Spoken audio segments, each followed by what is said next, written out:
gentlemen, a very warm welcome to the Regency Tavern. Well, the clocks may have gone back.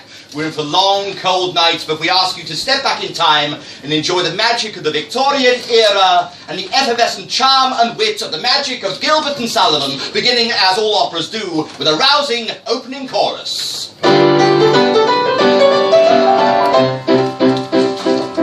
We sail the ocean blue, and our saucy ships are beauty, with the sober men and true, and attentive to our duty. With oars whistle free over the bright blue sea, we stand to our guns all day. With an anchor we ride on the portful side, with plenty of time for play. Ahoy! And gibberings grim and ghastly. Then if you planety changes organicity with an urbanity for the satanity, there's humanity with an inanity fatal to vanity, driving your ghost to the verge of insanity. Rhyme tautology, etymology, necrobiology, physical mythology, spiritualology, hypoastrology, such as technology isn't to man to require an apology. Oh!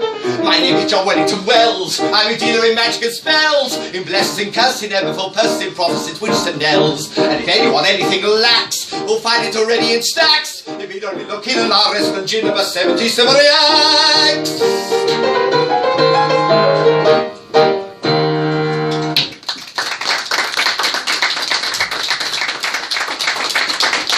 But the genuine article finally emerged in 1878 with HMS Pinafore, the duo's fourth offering. And so successful was it that in America it was plagiarized and pirated by over 50 pirate companies, some of them formed within 24 hours to present the work. And Gilbert and Sullivan never saw a penny. And so disgusted were they decided to beat the Pirates of Broadway with their next operetta, The Pirates of Penzance, presenting it on Broadway rather than London. But back to 1878, the quarterdeck of HMS Pinafore, and a visit from the First Lord of the Admiralty, Sir Joseph Porter, KCB. Oh, that was quick. A character... Oh, is it? No, you're bang on. A character with more than a few traits of the then First Lord, Mr. W.H. Smith. Seamless.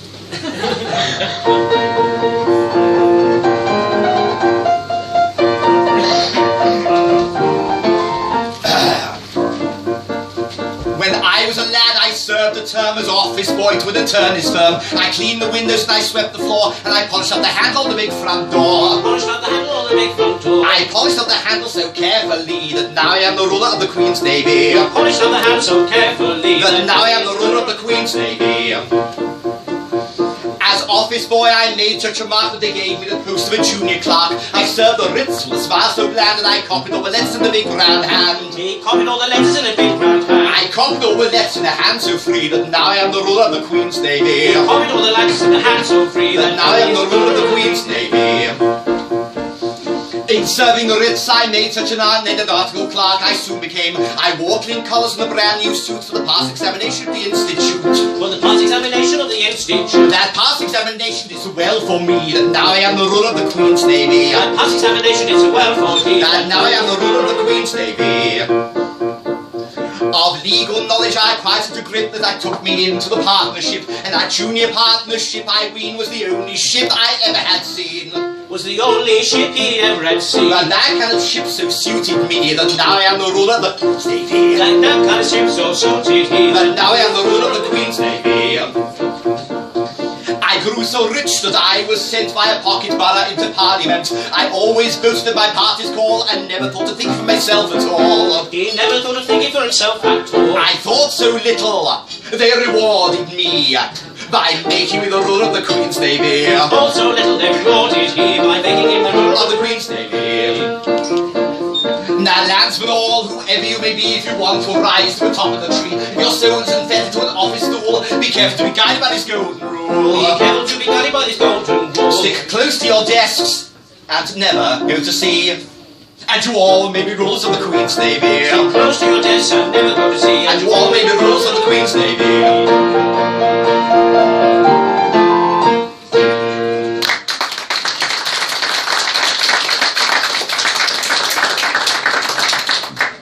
Certain themes, plots and situations run through the operas, particularly that of baby swapping. not surprising as Gilbert himself was kidnapped, albeit briefly, as a baby, meaning that those of a lowly state rose to exalted ranks at the end of the opera, and vice versa, all part of the magic of topsy-turvy. Yes, indeed. Now, ladies and gentlemen, we are a rather depleted company tonight of two, so devotees will realise we have to sort of share the roles and create other personas with just a half bit of nonsense. So we're going to give you a dramatic scene from the opening to Act 2 of HMS Pinafore. And in this scene, we see Captain Corcoran singing to the moon. Why he's doing that, God only knows, but bemoaning the fact that his daughter is in fact in love with a lowly tar. And he is accompanying himself on a mandolin. Little knowing he is observed by Mrs. Cripps, a Portsmouth gunboat woman, otherwise known as Little Buttercup. But first we see Captain Corcoran serenading the moon and accompanying himself on an 88-string mandolin played on the flat. Thank you.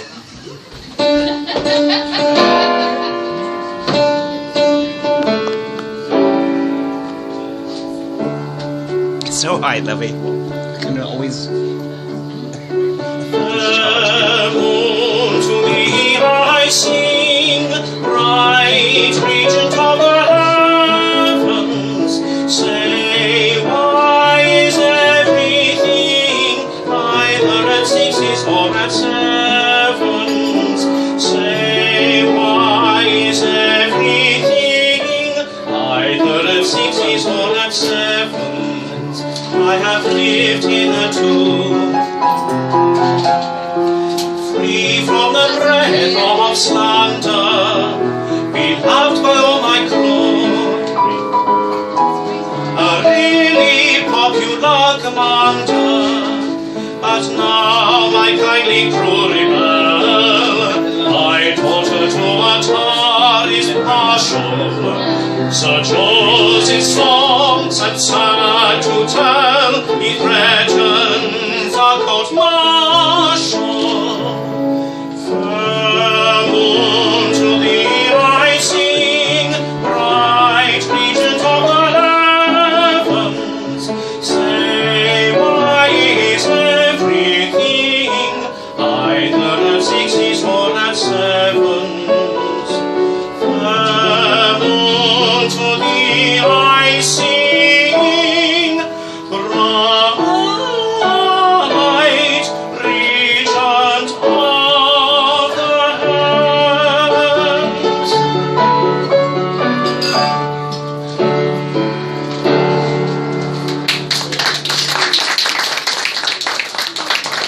How cheerily he carols forth his melody to the unconscious moon. Although is he thinking, some high-born beauty I'll be bound. And yet if he knew, if he only knew. Ah, Little Buttercup, still on board? This is not quite right, little one.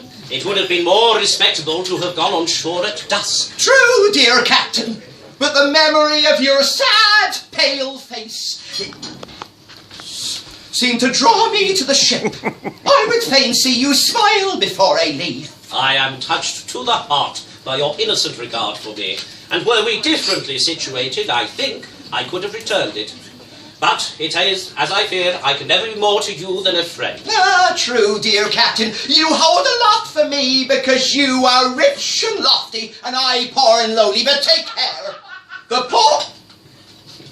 poor gunboat woman has gypsy blood in her veins, and she can read destinies. Apparently the M1's badly blocked at exit 16. Drivers are advised to come off at Emmelhempstead. Oh yes, destinies. There is a change in store for you. Change? Yes. If there is a Michael Bushby in the house, your taxi's outside. Would you hurry up? He's on double yellows. Where was I? Ah, a change in store. A change? Aye, be prepared. Things are seldom what they seem. Skimmed milk, masqueraders cream. Idlers, passers, painted clevers. Jackdaws strut in peacock's feathers. Very true, so they do. Black-shipped wear is not gold. Stocks turn out to be but logs. Bulls are but inflated frogs. So they be frequently. Drops the wine that stops the mill. Turnitin's ambitious grill. Kill the farming if you will. Yes, it is the farming still. Yes, I know that is so. Though to catch a drift I'm striving, it is shady, it is shady.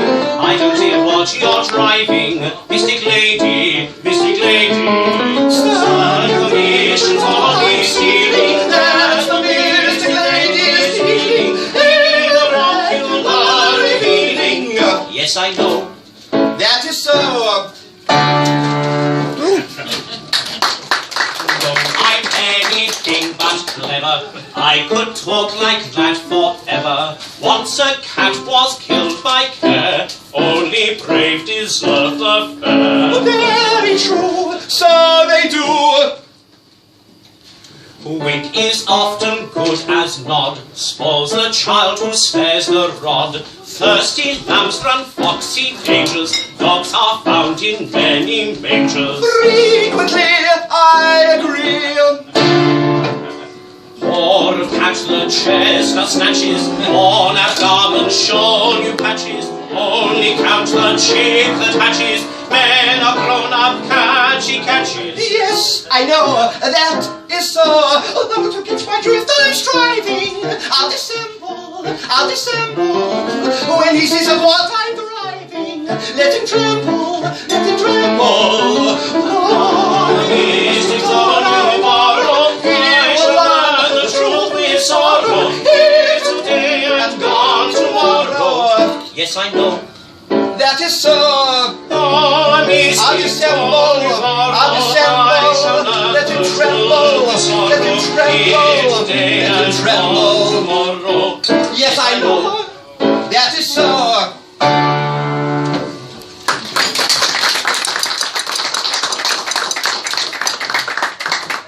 So back to the couple's fifth offering, The Pirates of Penzance, originally presented on Broadway to prevent the show being stolen by the Americans, but it was presented in London, in Paignton for one performance only at the Bijou Theatre.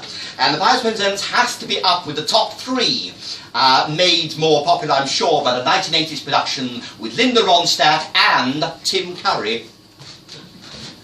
But for now, we'll stick to the original and meet another leading figure in Her Majesty's Armed Forces.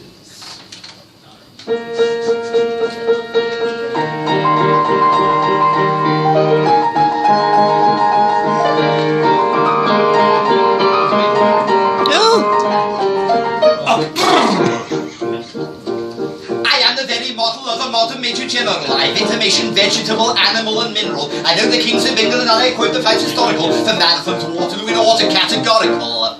I'm very well acquainted with matters mathematical. I understand equations both the simple and quadratical. About my noble theorem I am teeming with a lot of news. Ooh, lot of news. Ah! And many gentle facts about the spread of the hypotenuse. I am very good at integral and differential calculus. I know the scientific names of beings and animalculous. In short, a matters vegetable, animal and mineral. I am the very model of a modern Major General.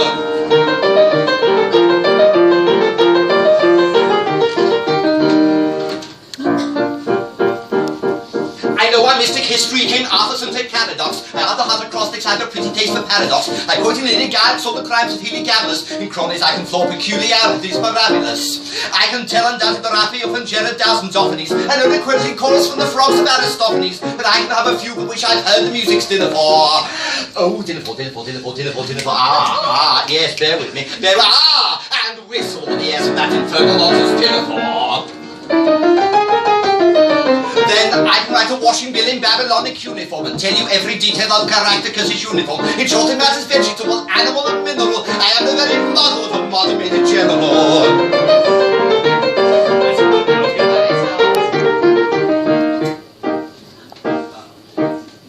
In fact, when I know what is meant by Mamelon and the Ravelin, when I can tell at sight about a rifle from a javelin, with such affairs and sorties I'm surprising I'm aware yet. And when I know precisely what is meant by commissariat, when I have learned what progress has been made in modern gunnery, when I know more of tactics than the novice in a nunnery, in short, when I have a smattering of elemental strategy, oh dear. Have you got a rhyming dictionary, dear? Strategy, battery, ratchet, bear with it, it's worth it. Strategy, battery, I have it! You'll say a better Major General has never strategy. For my military knowledge, though I'm plucky and adventuring, has only been built down to the beginning of the century. But still it matters vegetable, animal and mineral. I am the very model of a modern Major General. But still it matters vegetable, animal and mineral. I am the very model of a modern Major General.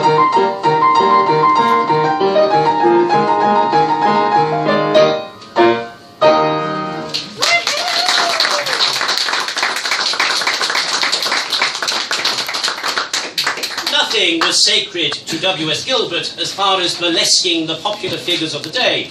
Not only was W.H. Smith in HMS Pinafore lampooned, so indeed was the head of London's fire brigade, Captain Shaw in Iolanthe. Just about every government office in the Mikado, and around 1881, no one could deny the aesthetic movement of which Oscar Wilde was a prolific member. So much that in order to promote their new and original aesthetic opera, they made sure Oscar Wilde was sitting in the first night audience. Yes, indeed. Now, time for another dramatic scene. The two characters in this case are Reginald Bunthorne, a fleshly poet, and Lady Jane, an elderly, ugly spinster. Discussing how they're going to conquer the threat imposed by Archibald Grosvenor, a rival poet. But I shall show the world that I can be as mild as he. If they want insipidity, they shall have it. I'll beat this fellow on his own ground and beat him on it. You shall, and I shall help you. You will? Jane, there is a good deal of good in you after all. So go to him and say to him with compliment ironical, sing hey to you, good day to you, and that's what I shall say. Star is not too sanctified, your cut is too canonical. Sing va to you, ha ha to you, and that's what I shall say. I was the more ideal of the morbid and aesthetical, to doubt my inspiration was regarded as heretical, until you called me out with your placidity, hermetical. Sing hey to you, good day to you, and that's what I shall say. Sing boo to you, poo to you, and that's what I shall say. Sing hey, good day, ha to you, sing ha ha, sing hey to you, good day to you, poo sing ba, boo, boo, and that's what I shall say. Ba, and that's what I shall say. I'll tell him that unless he will consent to be more jocular.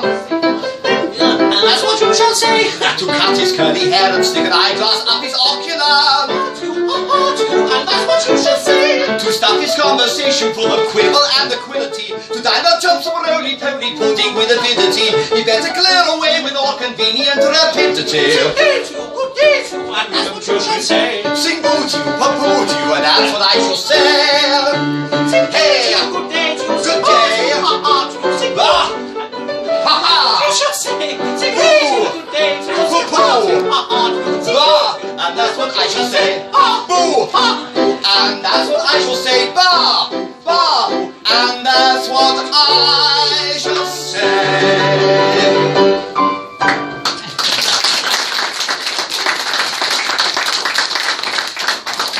Now, for those of you who saw My Fair Lady last month, what we didn't tell you is that we had both tackled the role of Colonel Pickering in the past. And the same thing occurs tonight. There's been rather a few clashes of character because we have both tackled the role of the Lord Chancellor in Iolanthe.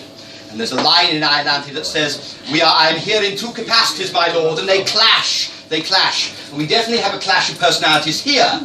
We both wanted to play with Lord Chancellor, so there was only one way to get through it. We'll have a sing-off.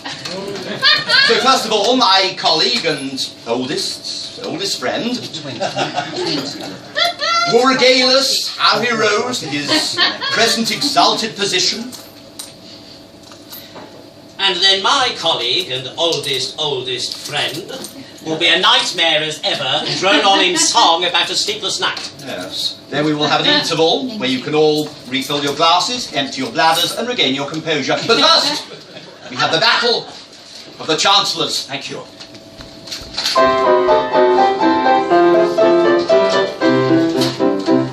When I went to the bar as a very young man, said I to myself, said I'll work on a new and original plan, said I to myself, said I'll never assume that a rogue or a thief is a gentleman worthy implicit belief, because his attorney has sent me his brief, said I to myself, said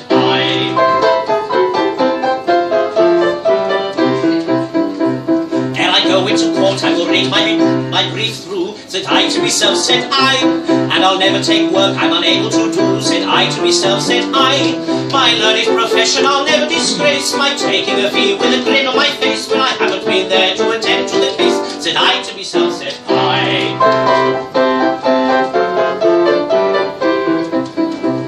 I'll never throw dust in a juryman's eye, said I to myself, said or hoodwink a judge who is not overwise, said I to myself, said or assume that the witnesses summoned in force in exchange with Queen's Bench common pleas or divorce has perjured themselves as a matter of course, said I to myself, said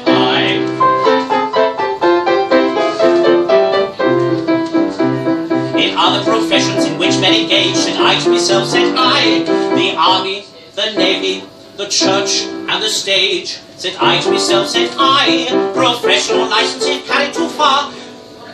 Your chance of promotion will certainly mar, and I fancy the same might apply to the bar, said I to myself, said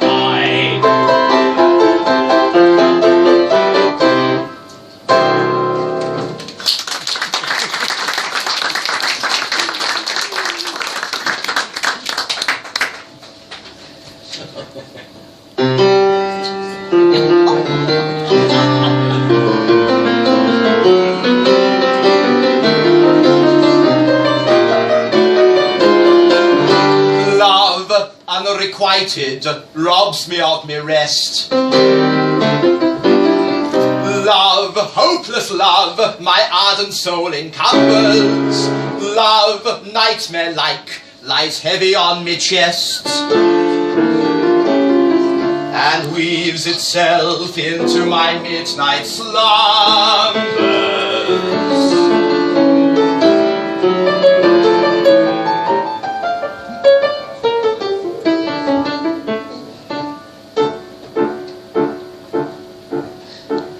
You're lying awake with a dismal headache and repose is taboo by anxiety. I conceive you may use the language you choose to indulge you without impropriety. For your brain is on fire, the bedclothes conspire, the usual slumber to plunder you. First your campaign goes and uncovers your toes, and your sheet slips demurely from under you. Then the blank thing tickles you, feel like mixed pickles, so terribly sharp is the pricking. And you're hot and you're cross and you tumble and toss, and there's nothing twixt you in the ticking. Then the bedclothes will creep to the ground in a heap, and you'll pick them all up in a tangle. Let your pillow resign to politely declines to remain in its usual angle, where you get some repose in the form of a dose with hot eyeballs and head of a aching.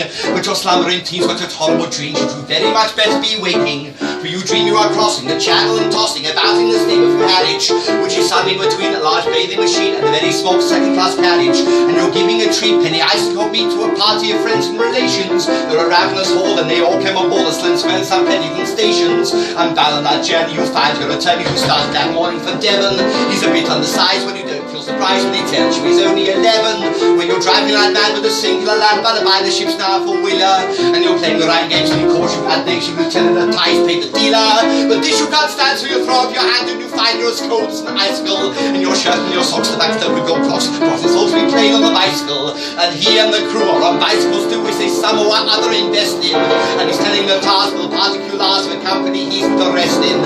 It's a scheme of devices to get at low prices of goods from copies to cables, which tickles the sailors by treating them as tables as though they were all vegetables. You get a good speech with the class 4 tradesman first take of his boots with a boot tree, and his legs with a groot in his fingers all shooting on blossom and fat like a fruit tree. On the green there's a tree with grapes and green pea, colored flower, pineapple and cranberries. On the pink fruit crunches, and grand on pots with corns and damberries. But chairs for a penny and ever so many are taken by Rothschild and Bearing, and just as a few are allotted to you, you awake with a shudder despairing.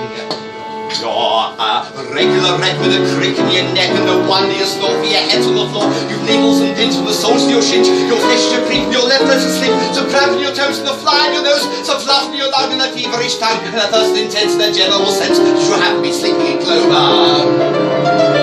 But the darkness has passed and it's daylight at last. And the night has been long. Ditto, ditto, my song. And thank goodness they're both of them over.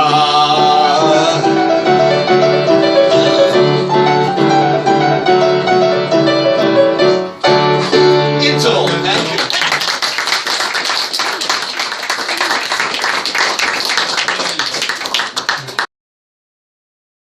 Now to bring you the only surviving recording of Mr. Arthur Seymour Sullivan.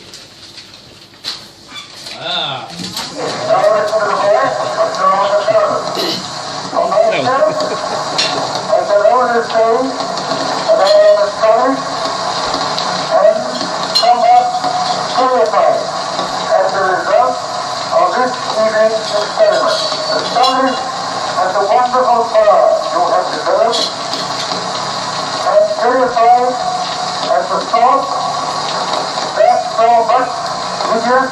That music may be put on record forever. Arthur Sullivan. No such luxury with Mr. W.S. Gilbert, and we can only guess at what Mr. Arthur Sullivan was talking about.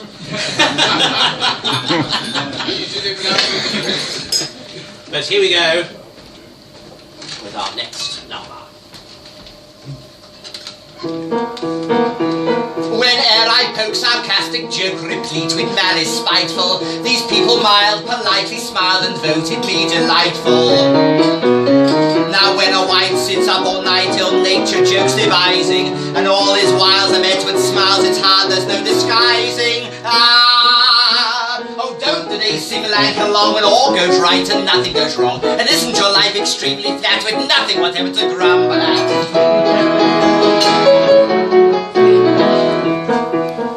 When German bands from music stands play Wagner imperfectly, I bade them go, they did say no, but off they went directly. I bribe with toys great vulgar boys to utter something spiteful, and grinning herds of hurdy-gurds retired apologizing. Oh, don't the days seem like along when all goes right and nothing goes wrong? And isn't your life extremely flat with nothing whatever to grumble at?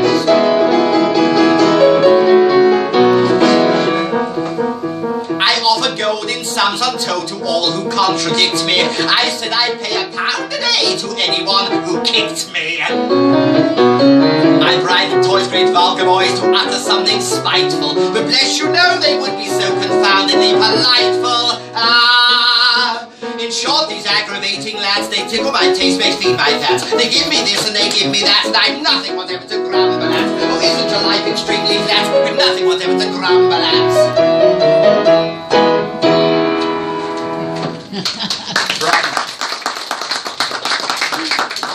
From Princess Ida, when the couple were to low ebb. But now, the show that is most repeated and most performed all over the world is, of course, the Mikado, written at a time when the creative genius they thought was beginning to wane, and both composer and lyricist were at a low ebb. But all it took was the falling of a Japanese antique sword from the wall of Gilbert's study, and into his head emerged the plot of a Lord High Executioner, 3 little maids from school, a wandering minstrel, who sadly can't be with us tonight, and a Japanese emperor. Just like today's musicals, operettas are like rabbits on the highway. Numbers are cut or rewritten, removed, until they get it right. But even Gilbert and Sullivan were not exempt from a wrong decision. Certainly the headstrong Gilbert.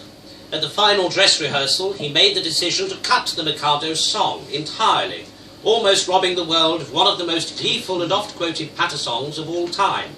It was only a polite deputation from the chorus that persuaded Gilbert to take a chance that must surely have paid off.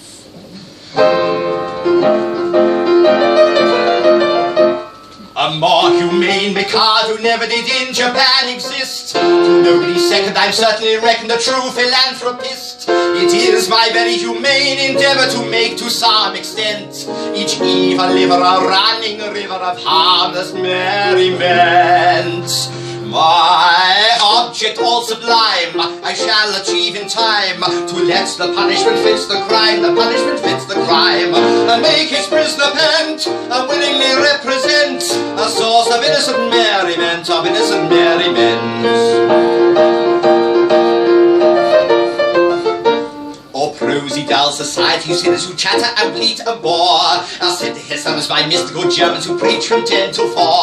The amateur tenor whose vocal villainies all desire to shirk, such during of hours exhibit his powers to madam to swords wax work. The lady who dyes a chemical yellow or stains her grey her puce, how to clean up the pinches of figure is painted with vigour and a permanent walnut juice. The idiot who in a railway carriage scribbles on window panes will only suffer to ride on a buffer in southern ridge and tread.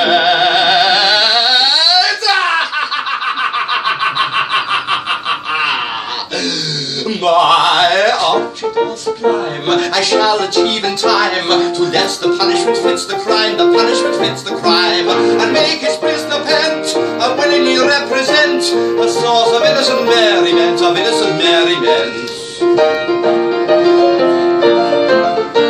The advertising quack who wearies with tales of countless cures, his teeth have been knifed should all be extracted by terrified amateurs. The musical singer attends a series of masses and fugues and ops, by barking to open with small Beethoven a classical Monday pops. The billiard shark whom anyone catches his doom is extremely hard.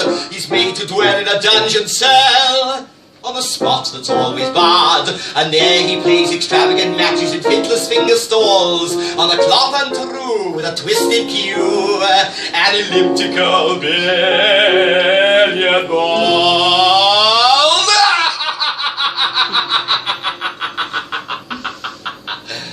Oh, please yourself. My object all sublime I shall achieve in time, to let the punishment fits the crime, the punishment fits the crime, and make his prisoner pent, and willingly represent a source of innocent merriment, of innocent merriment. My object all sublime I will achieve in time, to let the punishment fits the crime, the punishment fits the crime, and make his prisoner pent, and willingly represent a source of innocent merriment, of innocent merriment.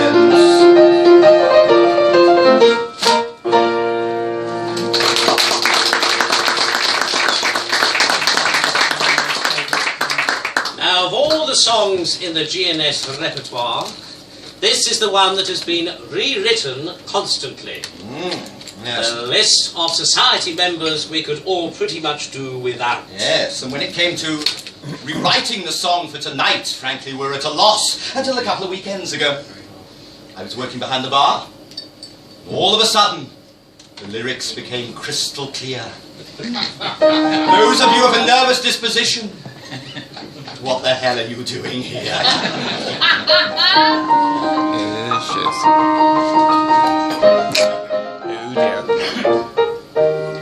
As someday it may happen that a victim must be found, I've got a little list of irritating customers who should be underground, who never would be missed. There's the punter at our busy time when pouring out the beer, sort of analyse and ask, what percentage is that, dear?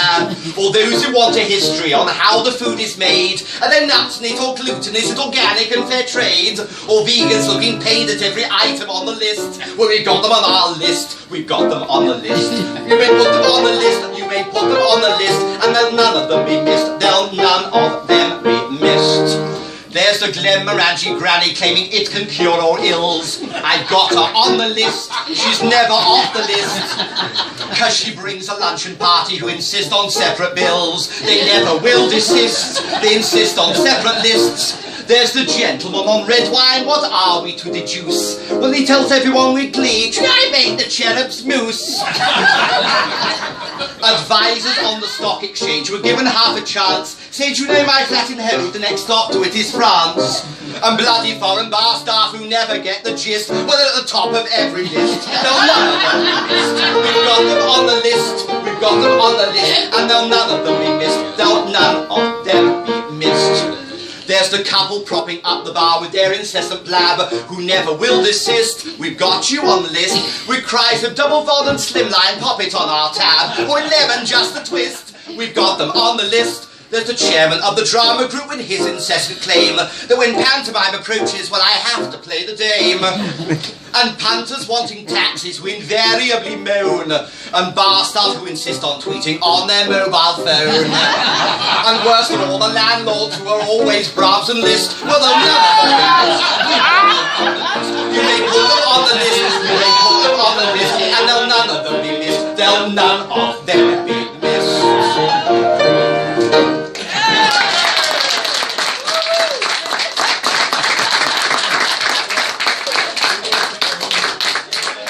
I think we better quit while we're ahead. Change operas now. Not that way, you want to go this way. Cheetos. We're approaching Halloween, and for their 10th operetta, a new and original supernatural opera was created in the form of Ruddigore, a Victorian melodrama with a chorus of ghostly ancestors who stepped out of their frames in a picture gallery to haunt the leading character and jubilantly tell of their nighttime revel.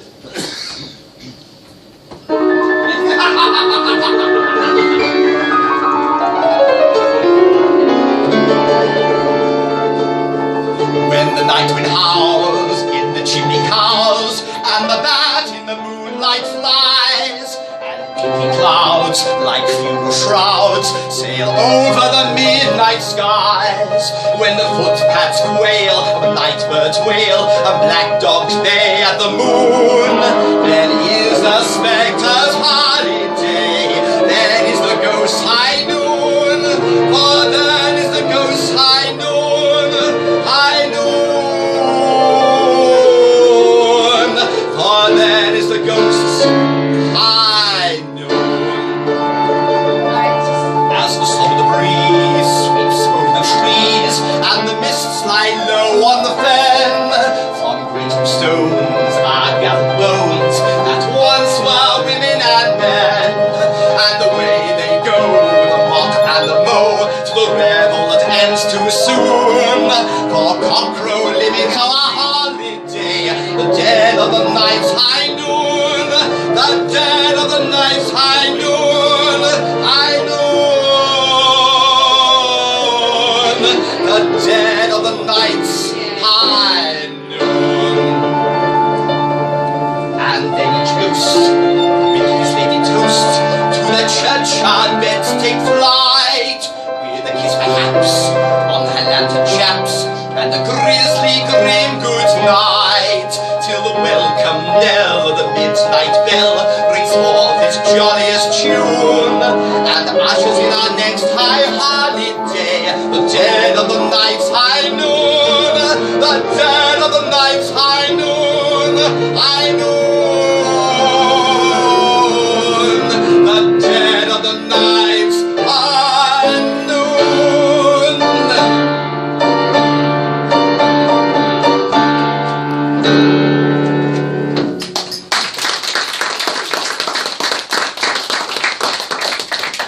Good job we're all fire trained, really, isn't it? Every time we've mentioned Gilbert and Sullivan, there's always been one who rather dismissively passes it off as a superficial, light, frothy, not in the same league of grand opera, even though there are musical references to Wagner, as we've just heard, Verdi, Donizetti throughout the repertoire. Yes, and add to this the plot of The Yeoman of the Guard in 1888. The plot concerned a condemned man and a dangerous plot to save his life. The tragedy was provided by a jester who dies of a broken heart, but not before he has worked his guts out just trying to make a living. There's no change there, then. You're not wrong.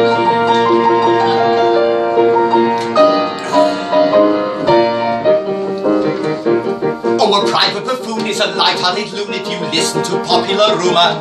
From the morns to the night, so joyous and bright, and he bubbles with wit and good humour. He's so twinkle to turbot in prose and the version to people forgive his transgression. There are one or two rules, to family fools. must observe that they love their profession. There are one or two rules, half a dozen maybe, that all family fools of whatever degree must observe that they love their profession. If you wish to succeed as a jest, you'll need to consider each person's auricular. What is alright for B would quite scandalise C, for C is so very particular. And D may be dull and E's very thick skull is as empty a brains as a ladle, while F is F sharp, and will cry with a carp that he's known your best joke from his cradle. When you're humoured and flat, you can't let yourself go, and it does put you out when a person says, oh, I have no little joke from me cradle.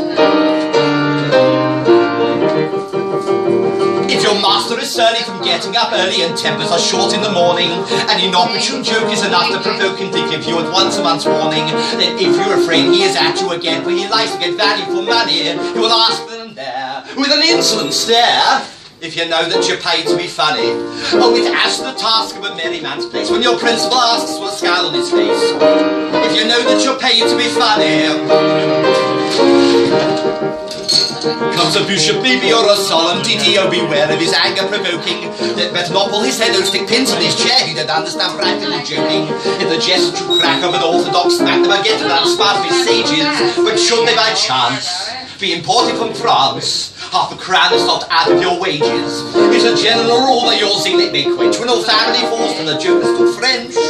Half a crown is not out of your wages.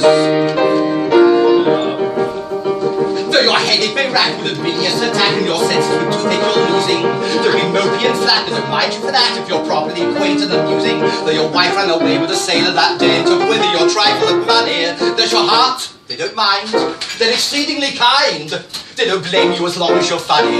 It's a comfort to feel if your partnership do you suffer a deal, don't mind the bits, but they blame you as long as you're funny.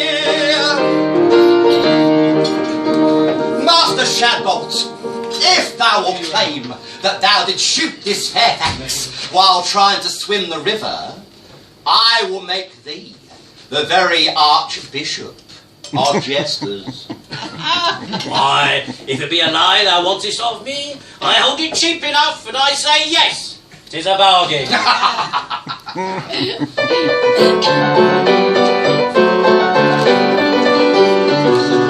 Hereupon we both agreed, all that we two to agree to was secured by solemn deed, to prevent or elemento, you and Elsie are to call with a story grim and gory. And Miss Fairfax, kind and all, I declare to, you're to swear to. I declare to, I to swear to. I declare to, I declare to. I to swear to, I declare to, you're to swear to. Tell a tale of cock and bull, of convincing detailful. Tale tremendous, heaven defend us, what a tale of cock and bull.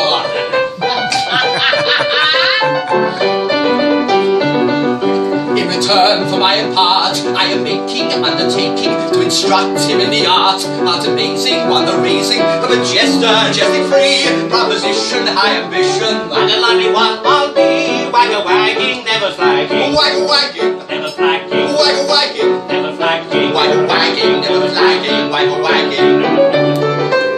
Tell a tale of cock and bull, of tremendous detailful. Tale tremendous, heaven defend us, what a tale of cock and bull. What a tale of cock, What a tale of bull. what a tale of cock, What a tale of bull. what a tale of cock and bull, cock and bull, cock and bull. Heaven defend us, what a tale of cock and bull.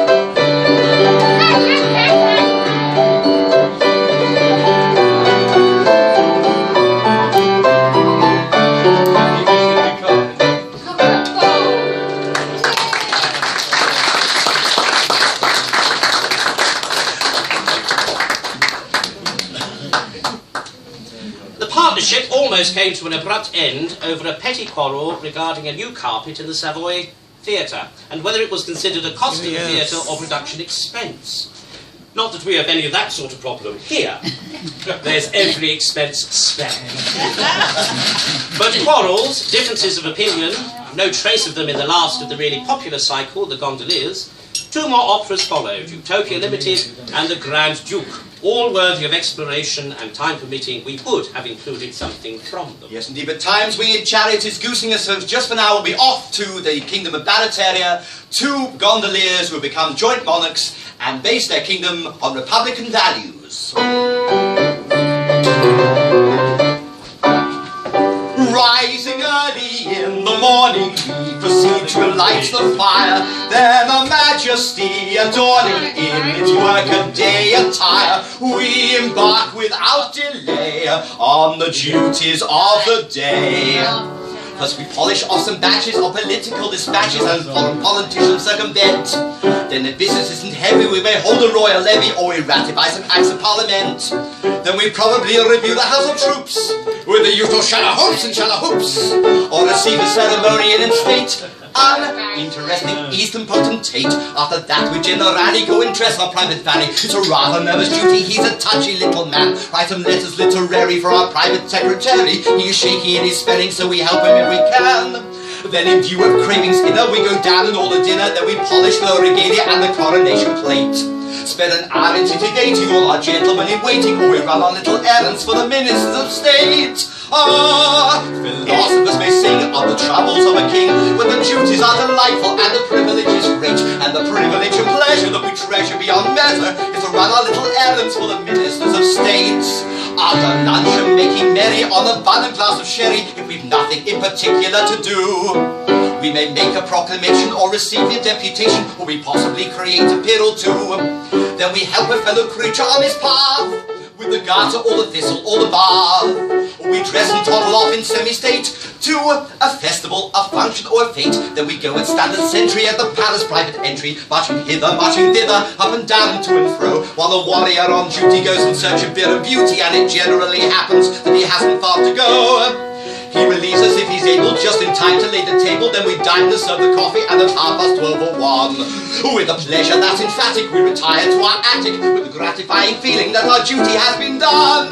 Oh, philosophers may sing of the troubles of the king, but the pleasures there are many, and the worries there are none. And the culminating pleasure that we treasure beyond measure is the gratifying feeling that our duty has been done.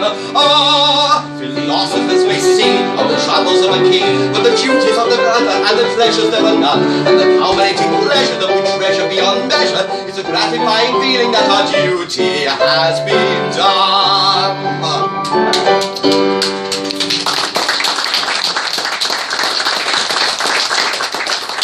Now, ladies and gentlemen, over the last 6 months, this is now our 6th concert we've done. We've done 6 concerts in the course of 10 months, I think it is, 9 months. All of these are available for private hire, for corporate events, so please make a note of our website address and our phone number. We'd be more than happy to supply that extra special entertainment for your little do. Now, also remember, there is... have you ever thought of haunting a house, dear? There is always something going on at the Regency. Next Tuesday, we have Mark Lanahan for steak nights. Well, we don't have him to eat the steak night, but he's providing entertainment. That's on Tuesday night. Next Friday, we are very privileged to have a recital at 3 o'clock with, can you pronounce it? Massimo Redale. Thank you, I'm glad you did that. I can remember violinist, I can remember all these lyrics, but I can't remember his name. So please join us for those. And also on the 11th of November, Tuesday night, we have a music hall here at the Regency, hosted by your very own Mr. Paul Smith. Yay. But for now, we're going to leave you with a dramatic extract.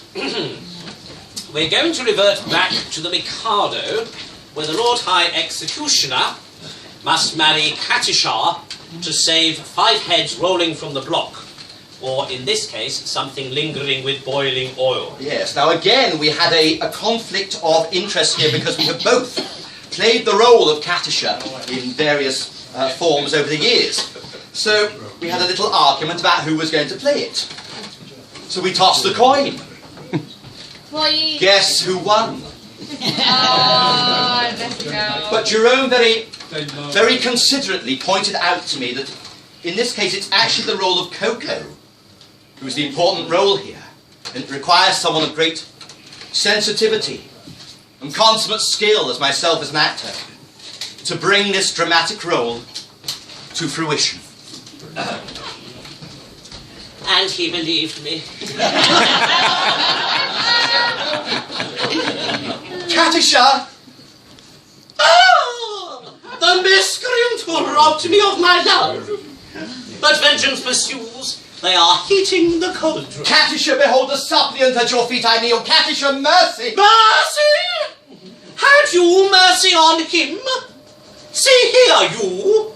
You have slain my love. He did not love me, but he would have loved me in time. I am an acquired taste. Only the educated palate can appreciate me. And I was educating his palate when he left me. Well, he is dead. Where shall I find another? It takes years to train a man to love me. Am I to go through the weary round again and at the same time implore mercy for you who robbed me of my prey, my pupil? Just as his education was on the point of completion. Oh, where shall I find another? Here! What? Here. Katisha, for years I have loved you with a white-hot passion, which is slowly but surely consuming my very vitals. Ah! Ah! Shrink not from me. Is there of aught of woman's mercy in your heart? Turn not away from a lovesick suppliant whose every fibre thrills at your tiniest touch. True it is that under a poor mask of disgust I have endeavoured to conceal a passion whose inner fires are boiling the soul within me. But the fire will not be smothered. It defies all attempts at extinction, and breaking forth more easily from its long restraint, declares itself in words that cannot be waved, that cannot be schooled, that should not be too severely criticised. Katisha, I dare not hope for your love, but I will not live without it. Darling, You, whose hands still reek with the blood of my betrothed, dare to address words of passion to the woman you so foully robbed? I do. Accept my love, or I perish on the spot. No! Go to. Who knows so well as I that no one ever yet died of a broken heart? You know not what you say. Just listen. I say, Katisha, do you mind playing the piano for me? Don't worry about the key, I'll let myself in.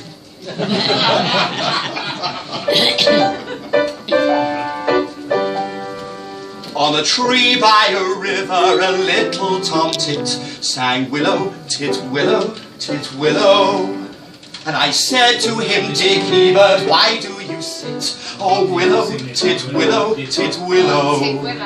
Is it weakness of intellect, birdie, I cried, or a rather tough worm in your little inside?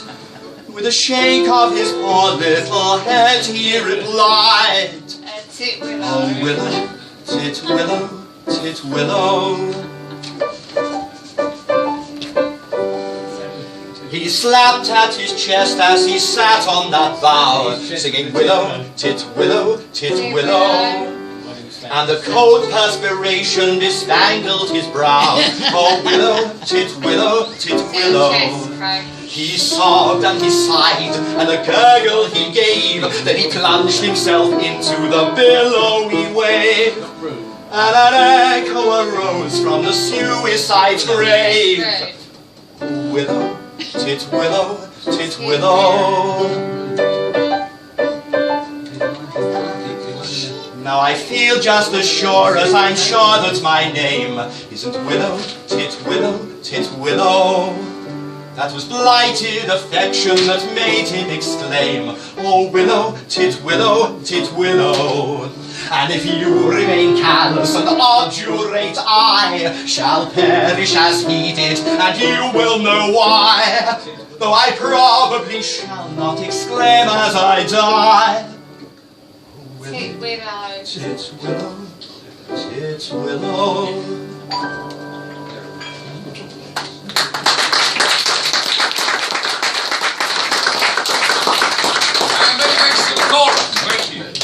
Did he really die of love? Yes, he really did.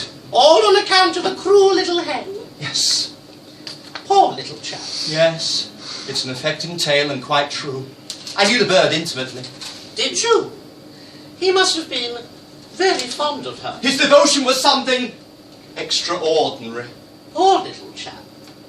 And if I refuse you, will you go and do the same? At once! No, you mustn't. Anything but that. Oh, I am a silly little goose. You are. And you won't hate me because I'm just a little teeny weeny bit bloodthirsty, will you? Hate you, Katisha! There.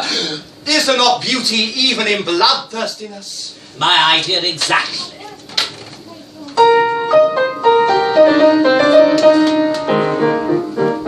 There is beauty in the bellow of the blast. There is grandeur in the growling of the gale.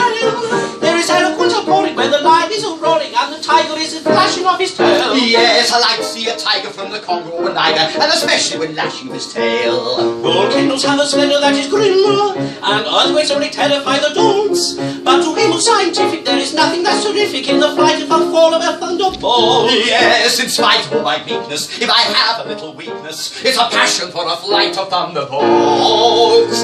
If that is so, sing daddy-da-daddy, it's evident that our tastes are one. Away we'll go and merrily now your tolly title day is done.